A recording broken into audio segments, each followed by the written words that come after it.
نحمدہ و نصلی علی رسولہ الکریم۔ آج کا سبق بھی موٹی راہ کے بارے میں ہے۔ اس سے پہلے 4-5 سبق گزر چکے ہیں، ان کو میں ریپیٹ کر دوں۔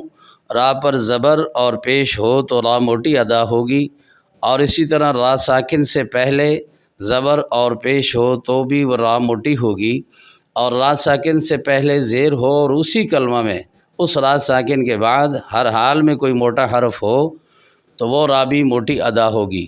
اور اس کے بعد والی جو راہ ہے، راہ ساکن ہو اور اس سے پہلے پچھلے کلمہ کے آخری حرف کے نیچے زیر ہو، یا دوسرے لفظوں میں کہنا ہے کہ راہ ساکن ما قبل کسرہ منفصلہ ہو تو وہ راہ بھی موٹی ادا ہوگی۔ اور اس سے بعد والی جو راہ تھی وہ راہ ساکن ہو اور اس سے پہلے کسرہ عارضی متصلہ ہو تو وہ راہ بھی موٹی ادا ہوگی۔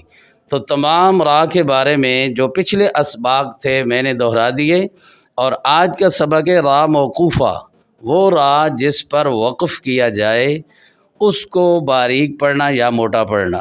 لیکن چونکہ موٹا پڑھنے کا سبق شروع ہے تو یہ وہ وقف والی راہ ہے جس کو موٹا ادا کیا جائے گا، یعنی وقف والی راہ سے پہلے زبر یا پیش ہو تو راہ موٹی ادا ہوگی، اور وصل کی حالت میں حرکت کے موافق ادا ہوگی۔ اب آپ سوچیں کہ وصل کی حالت میں کیسے، کہ جس طرح پہلا لفظ ہے قادر، یہاں راہ موقوفہ ہے یعنی وقف والی راہ ہے، اور اس سے پہلے ساکن ہے اور اس سے پہلے زبر ہے قادر۔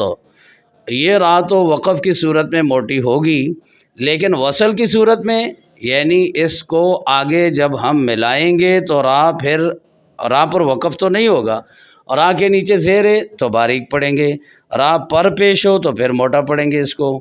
اب وقف کی صورت میں ہے تو اس کو ہم ماقبل کے اعتبار سے پڑھیں گے کہ یہاں پر زبر ہے تو اس صورت میں اس کو پڑھیں گے قادر۔ اب مثال کے طور پر اِنَّا أَنزَلْنَاهُ فِي لَيْلَةِ الْقَدْرِ، یہاں پر تو راہ موٹی ہے، لیکن اس آیت کا اگلی آیت سے وصل کریں گے تو پھر راہ کے نیچے کسرہ کی حالت میں باریک پڑھی جائے گی۔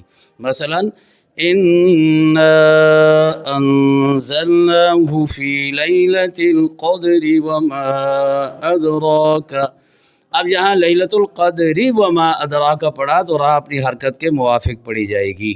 اسی طرح تمام راہ کا مسئلہ ہے۔ والفجر، راہ موقوفہ ما قبل ساکن ما قبل زبر۔ والعصر، اور راہ موقوفہ ما قبل ساکن ما قبل زبر۔ خسر، اور راہ موقوفہ ما قبل ساکن ما قبل پیش، تو زبر اور پیش کی حالت میں یہ راہ وقف والی موٹی ہوگی۔